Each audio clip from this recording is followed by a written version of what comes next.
Me conta uma coisa, tu costuma reler livros? Pois é, essa é uma pergunta até capciosa, mas é uma coisa que eu sei, pelo que eu escuto aí, do que as pessoas me falam, claro, com base naquilo que eu vejo nas redes, as pessoas não costumam fazer releituras. Sempre tem aquela pessoa que faz e que comenta sobre isso, mas é sempre uma exceção, quase sempre uma exceção à regra geral, que é ler livros novos, né? Porque a gente, dentro da nossa sociedade de consumo e de extremo capitalismo e de noção de tempo que é curto, a gente quer o quê? A gente quer ler livros que a gente ainda não leu, porque a gente sabe que o tempo está acabando, que a gente não vai conseguir dar conta de tudo, e a gente pensa às vezes, por que perder tempo relendo um livro que eu já li, que eu já conheço a história, se eu posso ler outros, diferentes, né? E eu acho que esse é um movimento bem natural e bem simbólico também, né, daquilo que a gente vivencia hoje. E tudo bem, tá tudo certo. Mas, ao mesmo tempo, quando eventualmente alguém relê um livro, a pessoa vem e diz assim, foi outra coisa, foi outra experiência, foi uma coisa maravilhosa, meu Deus, por que eu não fiz isso antes, né? O livro cresceu muito. Ou, eu percebi coisas que eu não tinha percebido na primeira leitura.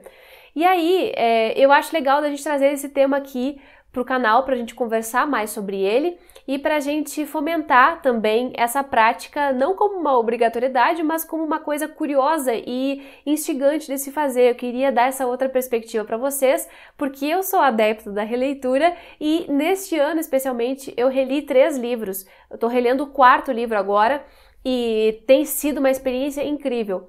Eu já tinha pensado em fazer esse tipo de vídeo, esse tipo de ação aqui no canal, inclusive tem um vídeo do ano passado aqui, que é o Releituras, em que eu me propunha a reler 6 livros que eu li durante a faculdade e o mestrado. E eu fui conferir esse vídeo e eu ainda não reli nenhum daqueles que tá lá. É até engraçado, assim, olhar, né, as coisas que a gente coloca um tempo anterior. Mas é uma coisa que eu ainda quero fazer, aqueles mesmos livros que estão lá, eu quero reler sim, foi até bom poder revisitar o vídeo para poder trazer esses títulos à tona novamente. E agora eu quero falar daquilo que eu reli de fato, né? Aquilo que eu trouxe aqui para o canal de alguma maneira, que eu já comentei em vídeos de leituras do mês, mas que agora eu vou comentar mais especificamente. Então, gente, vamos lá, hoje vai ser introdução mesmo, vai ser diretão o nosso papo e eu vou comentar com vocês os livros que eu reli por ordem de releitura mesmo, sem outra coisa qualquer que não isso. E foi bem interessante porque acabou seguindo uma ordem cronológica, né, das primeiras leituras. E, bom, vou comentar os livros, depois eu vou comentar também um pouquinho da perspectiva da teoria literária sobre a releitura, que eu acho que é legal demonstrar para vocês dessa parte mais, que é técnica, mas que também é afetiva, né, do porquê reler qualquer obra que seja, tá? Mas primeiro vamos com os exemplos aqui daquilo que eu reli em 2022. Um dos livros, gente, que eu sempre quis retornar é Anarquistas, Graças a Deus, da Zélia Gattai, que foi uma leitura que eu fiz por primeira vez em 2011 e foi, assim, muito marcante para mim. Em 2011 eu estava na metade da faculdade, na metade do curso de graduação em letras e a gente tinha que ler muitas coisas e muito rapidamente. E eu lembro que eu li esse livro no 2º semestre daquele ano e eu precisava escrever um ensaio sobre ele. E, como sempre, né, naquele ritmo acadêmico, as coisas são tudo muito rápidas. E eu li ele em 2, 3 dias e eu adorei, mas eu não me lembrava nada da história praticamente. Eu sabia que era a Zélia contando memórias da sua infância e coisas que ela vivenciou e tal, no início do século XX em São Paulo, mas detalhes mesmo eu não lembrava. E aí, neste ano, esse livro foi escolhido para ler lá nas leituras conjuntas do Clube de Apoiadores. Inclusive, vocês podem ser apoiadores do canal e fazer leituras conjuntas comigo. Basta clicar aqui no botão Seja Membro e ver a modalidade ali do Clube da Jéssica, tá bom? Mas foi uma leitura incrível, uma releitura incrível e também uma primeira leitura para muitas das gurias que estavam ali comigo. E, gente, o que eu mais me impressionei com essa releitura foi que eu não me lembrava do senso de humor da Zélia e do quanto ela era também progressista em relação ao papel de gênero, né? O papel das mulheres dentro desse grande gênero, e é muito legal poder voltar a ele com um olhar também mais maduro. Em 2011 eu nem sabia o que era feminismo, eu não estava longe de ser feminista, e agora voltando para esse texto e conferindo como era essa relação da Zélia, inclusive a relação dela com a mãe, é muito legal ver o quanto elas estavam à frente do seu tempo. É claro que tem marcas do tempo, né? Tem marcas do século XX, tem coisas que já ficaram para trás, mas ao mesmo tempo, essa menina atrevida que a Zélia era, hoje em dia a gente lê como uma mulher que faz o que quer e que naquela época era muito mal visto. E essa percepção eu só tive agora, assim, quer dizer, pelo menos com tanta consciência, né? Só agora. E que foi o quê? 11 anos depois da primeira leitura. Porque eu já não sou a mesma leitora, né? E também eu já sabia do básico da história, eu pude ver outras coisas que tinham me passado de longe, assim, na primeira, né? E, enfim, eu gostei muito de voltar para ele por conta disso, porque ele cresceu nesse sentido de ver o quanto essas mulheres eram fortes, o quanto essas mulheres tinham ali as suas lutas internas e também quanto elas se impunham. É claro que dentro de um limite, porque era ainda uma família muito patriarcal, o pai como centro de todas as decisões, mas é legal ver como a mãe da Zélia, Dona Angelina, era faca na bota e ela brigava e acabava dando um jeito de fazer as coisas também como ela queria, não só acatando as regras sociais, né? Tem muitas coisas aqui interessantes de se observar, como era a relação da Zélia com as irmãs, essa questão das irmãs mais velhas, inclusive a questão do estudo das mulheres, enfim, vários detalhezinhos assim que eu não tinha me dado conta lá no começo, então foi um prazer voltar para esse livro aqui também.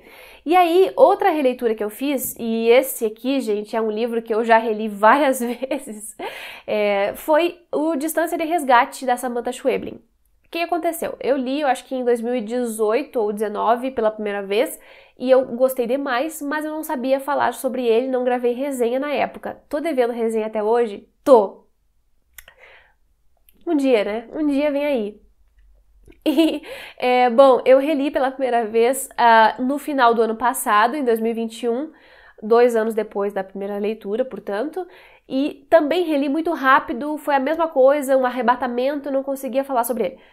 Agora, eu reli em 2022 por conta do meu clube de leitura em espanhol, uma aula de leitura em espanhol que eu tenho, que é o Mujer Latina, né, meu curso que acontece bimestralmente com pessoas que já falam um pouquinho de espanhol e querem um espaço para praticar, especialmente praticar com base na leitura. Então, é um curso muito específico que eu tenho muito carinho e eu fiz 3 temporadas dele já este ano de 2022, tô indo pra 4ª, mas uma das temporadas foi com a Samantha Schweblin, e esse foi o romance que a gente leu lá naquele grupo. E ele é um romance muito peculiar, primeiro pelo formato, que ele é super curto, ele era para ter sido um conto e ela expandiu, e segundo porque ele não tem capítulos, ele é todo em um fôlego só, sem divisão nenhuma, não dá pra gente parar no meio, é muito difícil, e também porque ele é em fluxo de consciência e tem um diálogo que acontece do início ao fim e flashbacks, é uma confusão.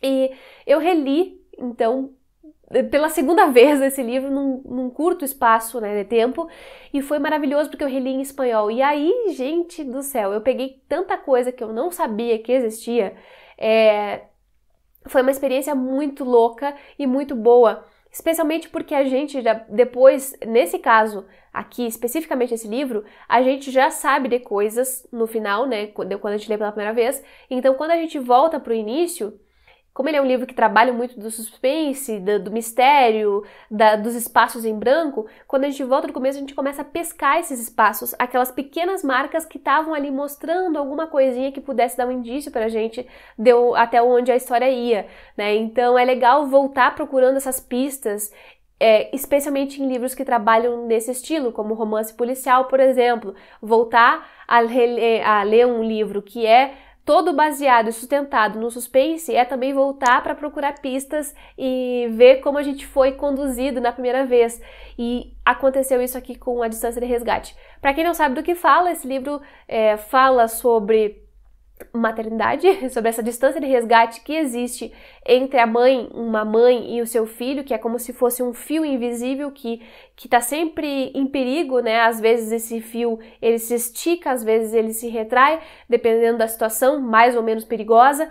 E além de tudo isso, a gente tem umas coisas estranhas, bizarras acontecendo numa localidade em que vai essa mãe e essa filha para passar uma temporada de verão, e elas vão ali conhece uma vizinha e essa vizinha conta uma história muito estranha sobre o filho dela, algo metafísico talvez, que tenha acontecido ali com o filho dela, e elas vão tentar entender, essa mulher está tentando entender o que realmente aconteceu e, enfim, qual foi o problema ali, e bizarrices aparecem no meio da rua. Então ele é um livro que ao mesmo tempo é totalmente real, nesse sentido da maternidade, mas também muito inusitado, insólito até.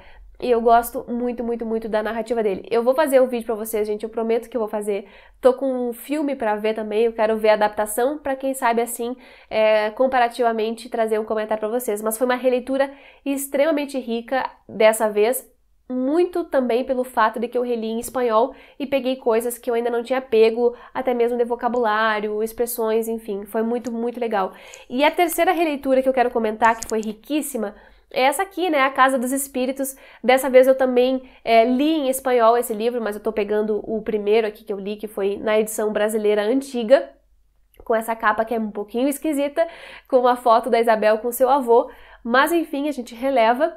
E, gente, a primeira vez que eu li esse livro, acho que foi em 2018, e eu já tinha ficado super impactada porque a gente estava num período de eleições, né, pré-eleições, e a gente teve todo aquele fenômeno bizarro do bolsonarismo surgindo, mas agora na releitura foi também um ano de eleições e, meu Deus do céu, né, foi muito triste revisitar certos acontecimentos históricos aqui. Para quem não sabe, a Casa dos Espíritos vai falar sobre toda uma família Trueba, que é a família que se formou com a Clara, que é uma família de muitas mulheres e muitas gerações, e também a do Esteban Trueba, que é uma família tradicional e que nesse contato aí vão mostrar todos os choques sociais que podem acontecer, e de perspectiva e de mentalidades especialmente, tudo isso passando vários anos numa sociedade que simbolicamente é a sociedade chilena. Não se nomeia o Chile, mas a história se passa no Chile, com certeza.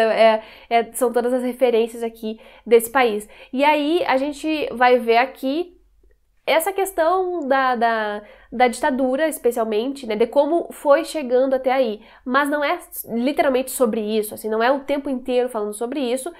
É muito um romance que vai mostrar como as mentalidades funcionam e como as pessoas pensam do jeito que pensam, os conservadores, os mais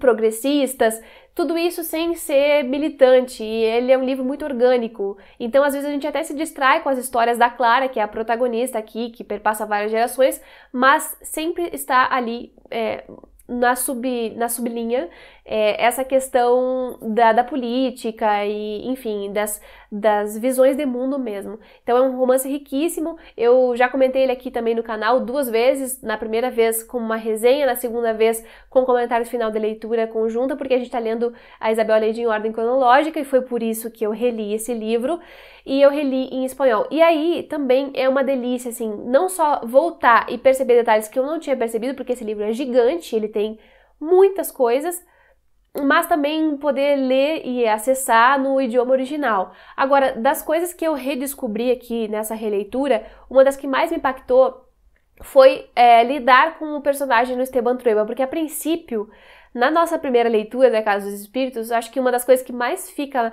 marcada é a repugnância que o Esteban Trueba causa na gente, porque ele é insuportável, ele é um personagem extremamente violento, ele é nojento, ele é misógino, ele é racista, ele é tudo que vocês podem imaginar. E aí na primeira leitura, a gente fica com o quê? Com raiva, né? A gente lê esse personagem e a gente fica, putz, grilo, o que é isso? O que tá acontecendo? Ao mesmo tempo que a gente vê muitas pessoas que são Esteban Trueba, que estão aí, né, fora dos livros, a gente fica com essa raiva. Agora, na segunda leitura, eu me atentei à construção desse personagem, a como ele vai se mostrando, o sofrimento dele, aquilo que ele passou, a transformação que ele teve, por ser um personagem muito diferente no começo, e depois que ele perde ali um amor, ele muda radicalmente, né? Especialmente depois que ele vai morar no campo, a gente vai vendo todas essas marcas da transformação do Esteban. Então, a gente sai um pouco dessa coisa preto no branco, né? É ruim, é um personagem mau, pra ver toda a complexidade daquele sujeito e, claro, complexidade do personagem. É um personagem redondo nesse sentido, porque ele tem muitas nuances e eu acho fantástico voltar e perceber isso. Assim como eu percebi outras coisas, outras marcas, né, da narração mesmo, da Neta, né, que é a narradora do livro, a questão dessas mulheres também, uma questão de gênero que ficou ainda mais marcada para mim, detalhes da política, do esquema político, do golpe do Chile, né, que foi dado pelo Pinochet, enfim, várias coisas, detalhes mesmo que só são possíveis na releitura, porque a gente já sabe, a gente já manjou o enredo na primeira vez. Então, quando a gente volta, a gente pode observar outras coisas, porque a gente não tá mais tão preocupado, o que vai acontecer, o que vai acontecer. Ainda que, nesse livro, eu tenha ficado surpresa com várias coisas porque eu não me lembrava de certas cenas. Foi muito curioso, assim, voltar para ele e ir redescobrindo as cenas na medida que elas iam acontecendo. E aí, uma das coisas que eu queria comentar aqui com vocês é sobre o papel da releitura como uma prática mesmo para quem está acostumado a ler e para quem gosta de ver essas coisas todas, né, acontecendo, para quem gosta de dar uma segunda chance para o livro, ou para quem quer explorar outras coisas. Eu vou olhar para a tela aqui um pouquinho, gente, para ler para vocês um trecho que eu vou também deixar aqui aparecendo na tela para vocês. Mas uma das coisas que eu acho mais fascinantes é uma que o Barthes disse. Ele fala que a releitura ela vai contra os costumes comerciais, né, e ideológicos da nossa sociedade, que recomenda jogar fora a história uma vez consumida, uma vez devorada, para que se possa passar então para outra história, comprar outro livro. E a releitura só é admitida em certas categorias de leitores, tipo assim, as crianças que sempre pedem para contar de novo a mesma história, né? Eu gosto dessa aqui, conta de novo, conta de novo. É permitido também aos idosos, porque fazem o que bem entendem, porque tem tempo, porque são aposentados, enfim, e aos professores, que é basicamente o que a gente faz, revisitar as histórias uma e outra vez mais em sala de aula e tudo mais. E aí ele fala que, apesar de que essas categorias marginais de leitores têm essa permissão, né, aqui ele está propondo a releitura de antemão, porque só ela salva o texto da repetição. Só ela multiplica o texto na sua diversidade e pluralidade.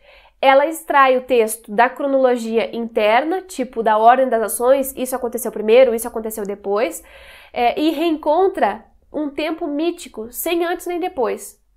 Tá? E aí ele diz assim, ela contesta a pretensão pela qual acreditamos que a primeira leitura é uma leitura primeira, inocente, tal e tal e tal e tal. E ele fala que a leitura nesse sentido, quando a gente está retornando ao texto, ela não é mais um consumo, ela é um jogo. Esse jogo que é a volta do diferente. Então, se a gente faz essa contradição, a releitura é por si só uma contradição, reler um texto, né? Se a gente relê o texto imediatamente depois, como eu fiz com Edições de Resgate, que eu tinha relido em dezembro e reli logo alguns meses depois, para obter, como se fosse uma droga, né, esse efeito do recomeço, né, da diferença. A gente vai buscar não o verdadeiro texto, mas o texto plural. O texto plural que é igual e que é novo. Ou seja, quando eu releio a Casa dos Espíritos, ele é o mesmo texto que eu li antes, mas ele não é mais também o mesmo texto. Ele é um texto novo, porque é um texto que me permite atentar a outras coisas que estavam ali subrepticiamente, mas que a gente não tinha percebido porque estava pensando em outra coisa, estava focando em outra coisa. É como se a gente pudesse focar naquilo que a gente quisesse na releitura, já que a gente já sabe os pormenores gerais do livro da primeira vez que a gente leu. Como eu que fui focar no Esteban Trueba, em vez de focar só na questão do golpe, né? Eu fui me atentar para essa construção do personagem. E isso só é possível porque o ineditismo passou. É possível porque eu já não estou mais preocupada com a ordem do enredo, né? Quando a gente lê pela primeira vez, é normal que a gente queira saber o que vai acontecer, mas será que ele vai fazer isso? Será que ele vai falar aquilo? Será que o personagem vai agir assim? Será que vai acontecer mesmo o golpe? Será que vai... A gente formula uma série de questões, né? E na releitura a gente já tem essas questões respondidas, então a gente não se distrai com elas, a gente vai se distrair com outra coisa. E isso só é permitido quando a gente retorna ao texto. Então assim, gente, Eu não acho que a gente tem que passar a vida relendo livros, longe disso, eu acho que tem muita coisa boa para se descobrir, mas eu acho também que certas obras, essas obras de maior fôlego, essas obras que foram mais impactantes na vida da gente por alguma razão, elas merecem uma releitura para a gente poder rever as questões que foram legais e também aprender outras coisas, porque o livro ele nunca se esgota. É como eu digo, quando passa essa questão da preocupação com a historinha, com o enredo, a gente consegue ver outros temas que estão ali que a gente nem tinha dado bola na primeira vez. E assim a gente vai fazendo com que o livro cresça, ele se mostra de uma outra maneira, né? Eu gosto muito de uma fala do Alberto Mangel, que vai contra essa perspectiva de só ler livros novos. Ele falou em alguma entrevista por aí, que eu já não me lembro qual foi, que hoje em dia, no auge dos seus 70 e tantos anos, o que ele mais faz é reler livros que ele gosta muito. Ele já não está mais tão preocupado em conhecer todas as novidades, mas em reler aqueles que ele já gosta porque são inesgotáveis e porque sempre vão dar uma outra perspectiva. Falou o cara que tem mais de 30 mil livros na biblioteca, né? Para vocês verem como é essa coisa de que nunca vai ser o mesmo livro. Tanto porque a gente vai perceber outros detalhes que não aconteceram na primeira vez, quanto porque a gente também não é mais o mesmo leitor, a gente já viu outras coisas, a gente já ganhou outras experiências, até mesmo outras leituras que a gente pode relacionar com aquele livro. Enfim, espero que vocês tenham gostado dessa conversa sobre releitura. Me contem aqui se vocês gostam de reler, se vocês não conseguem reler, se vocês vão sempre atrás de outros livros. Isso aqui não é um julgamento, é só uma curiosidade mesmo pra gente ir conversando e ampliando essa ideia da releitura. E se vocês gostaram também dessa perspectiva que o Barthes traz, eu vou adorar saber. Gente, é isso. Muito obrigada pela companhia até o final do vídeo. Muito obrigada a todos os apoiadores que estão aqui chegando junto e fomentando o meu trabalho. Se vocês quiserem, podem se tornar apoiadores também. Confiram aqui no botão de Seja Membro. Eu vou ficando por aqui e a gente se vê no próximo vídeo.